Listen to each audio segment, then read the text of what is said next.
Hi there, and welcome back to my channel. Today I'm going to be doing the mid-year book freakout tag.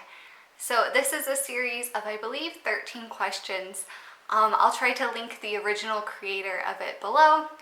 And it's going to be just kind of a check-in on where my reading has been this year, some of my favorites, least favorites, things like that.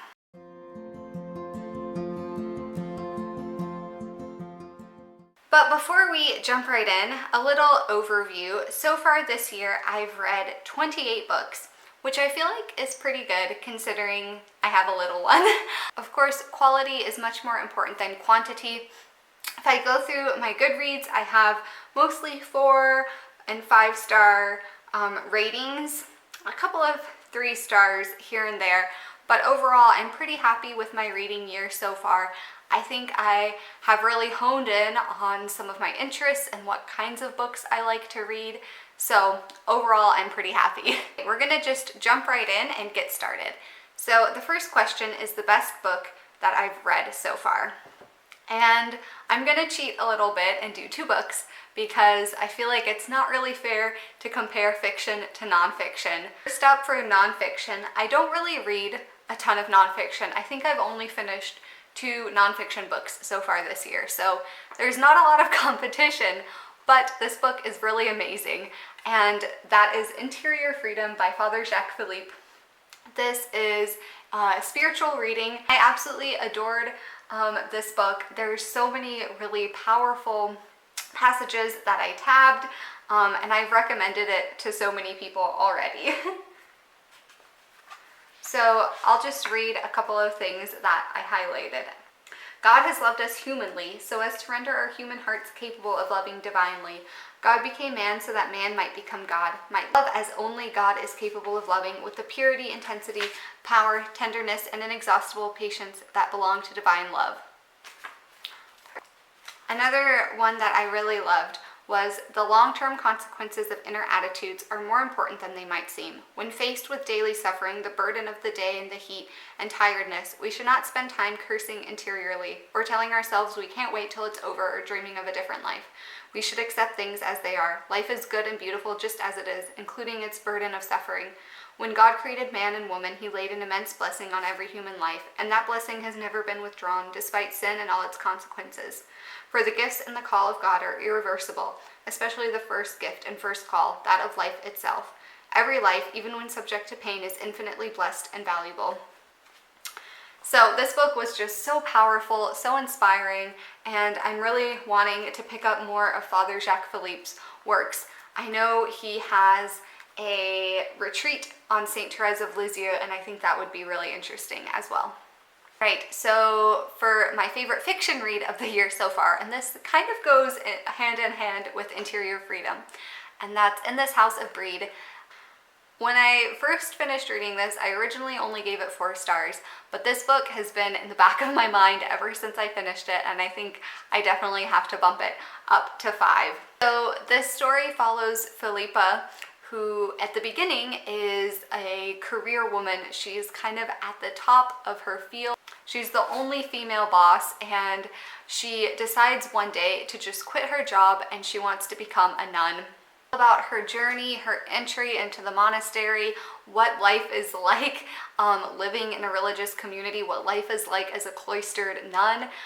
This book was so inspiring. There were so many beautiful passages about the daily life of a religious and the prayers. The book was very liturgical also, and there were just so many beautiful reflections on Lent and Easter, Advent and Christmas.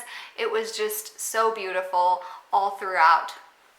And while it is a work of fiction, it felt so real in so many ways. I know that the author spent a lot of time with Benedictine nuns and used some of their stories that they shared with her to craft this book. So it felt very real, even though it's a fictional work. All right, next up is the best sequel. I've read a couple of sequels so far, and all of them were really fabulous. So the first one, I finished off the Anne of Green Gables series with Rilla of Ingleside. This is the last book in the series, and it follows Anne's youngest daughter, Rilla, who is just on the cusp of adulthood. She's turning 18 and the First World War is breaking out. So it follows Ella and her kind of her journey into adulthood. She starts off very naive in some ways, and her character growth throughout this book is just so amazing. She becomes so much more caring and generous and self-sacrificing throughout the book, and this book is definitely not always a happy one, but I thoroughly enjoyed it and absolutely loved the entire Anne series.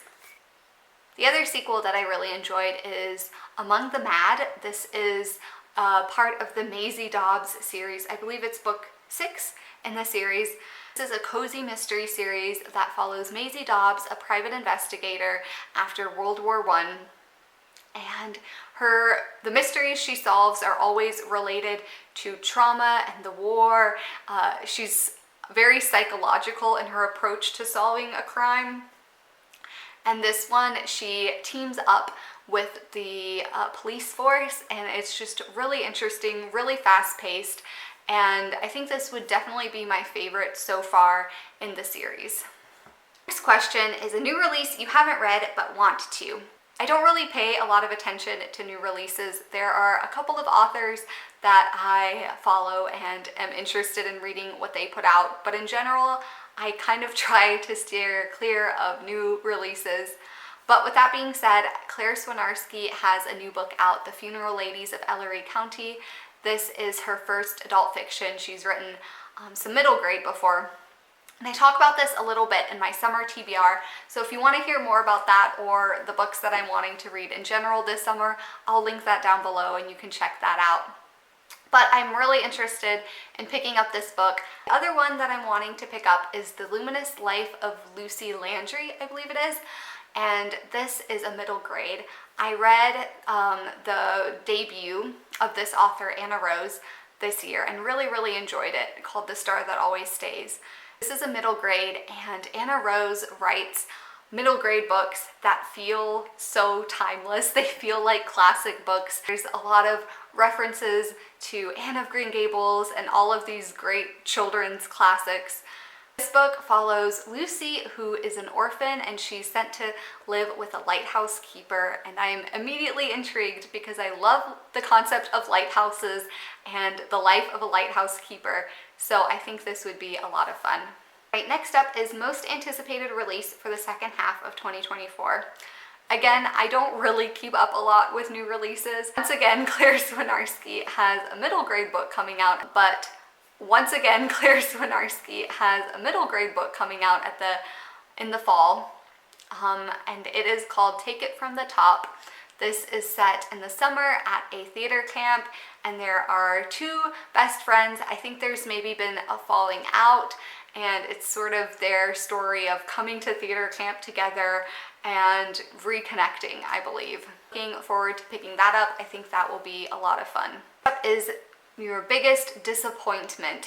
Luckily, I haven't had too many disappointing reads.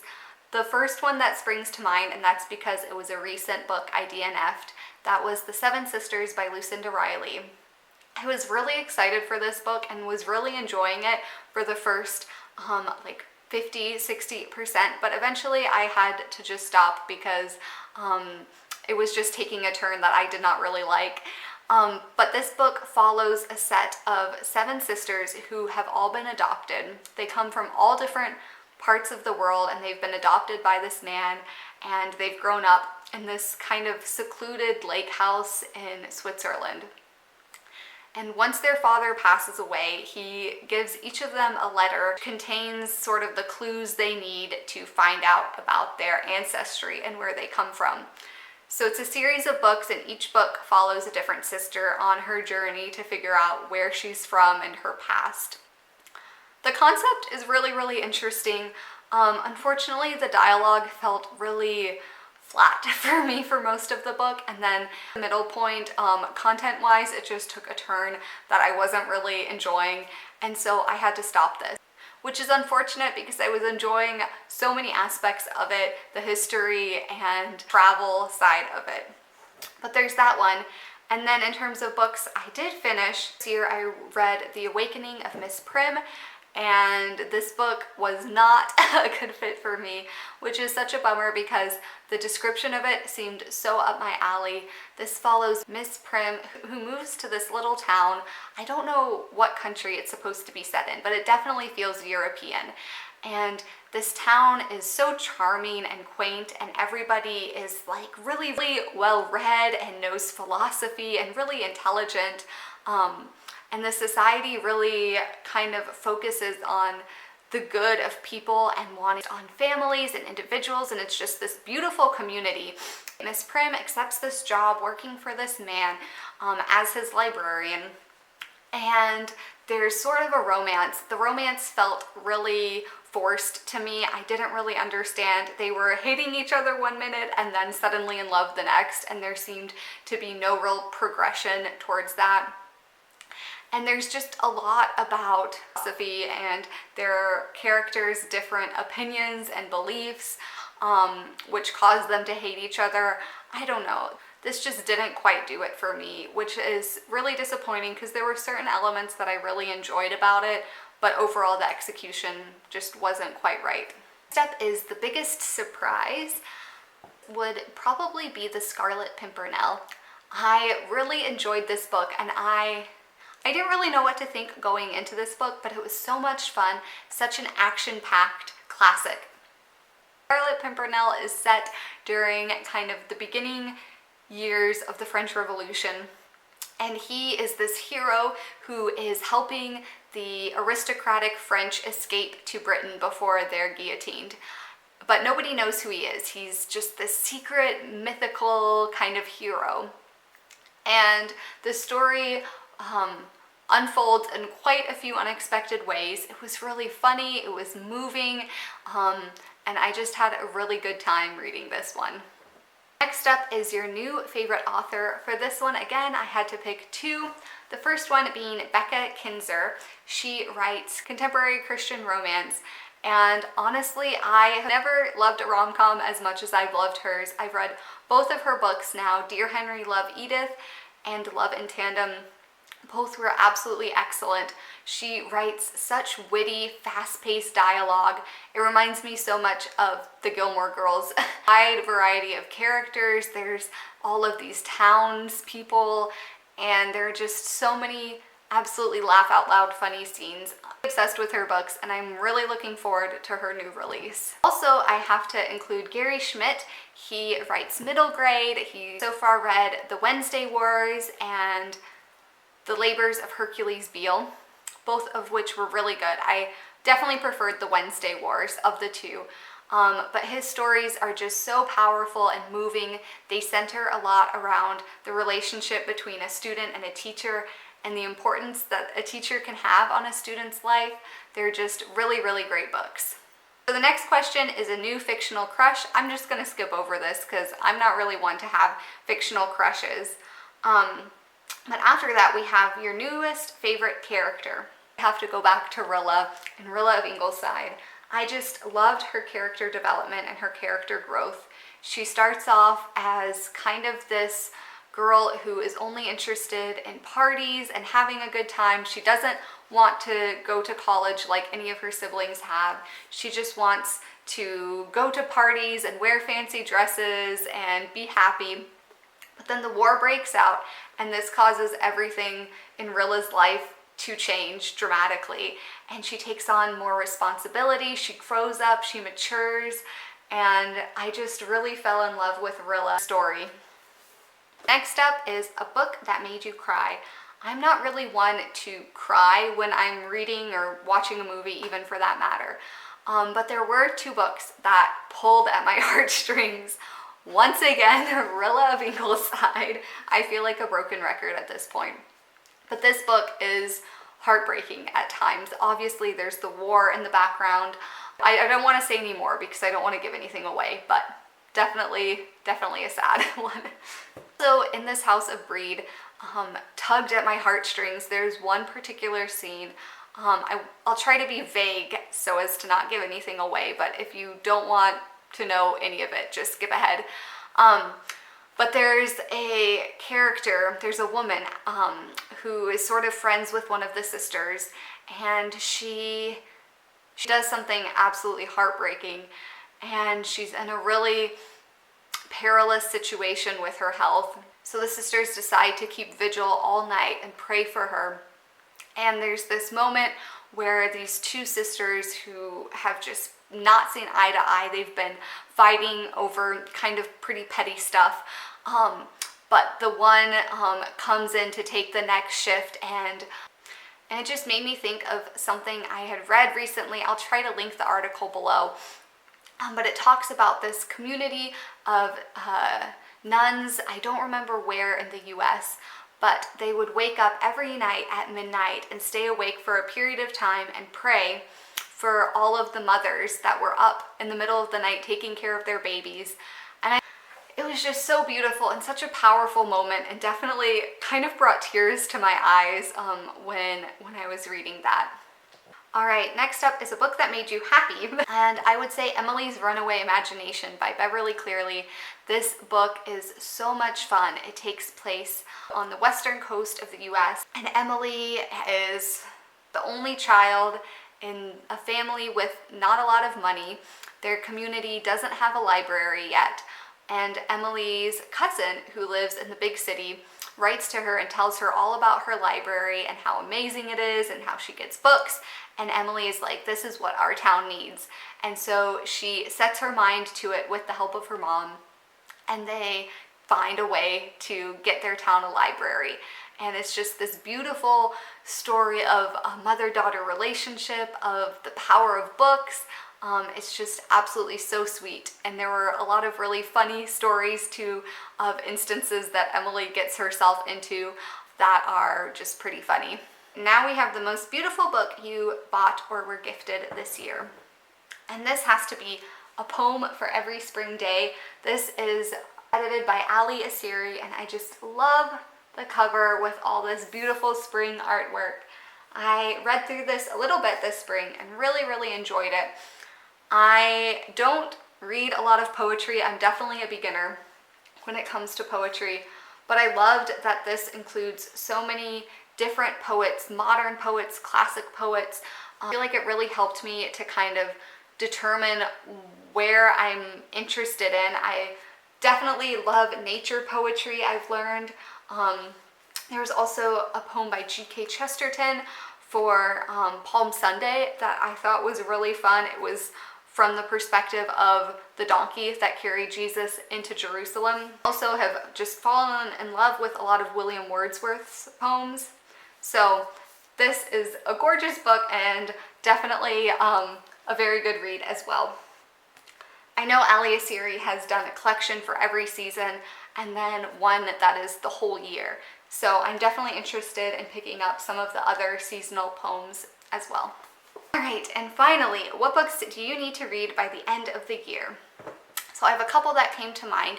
First is The Wife by Sigrid Undset, I believe. I don't know. This is the second book in the Kristen Lavransdatter trilogy, and I read the first one, absolutely loved it, and am planning on continuing on reading these with a friend. This follows Kristen, who lives in the 14th century in Norway. It's about her kind of coming of age story, her falling in love and getting married, and the next two books kind of follow her married life, I believe.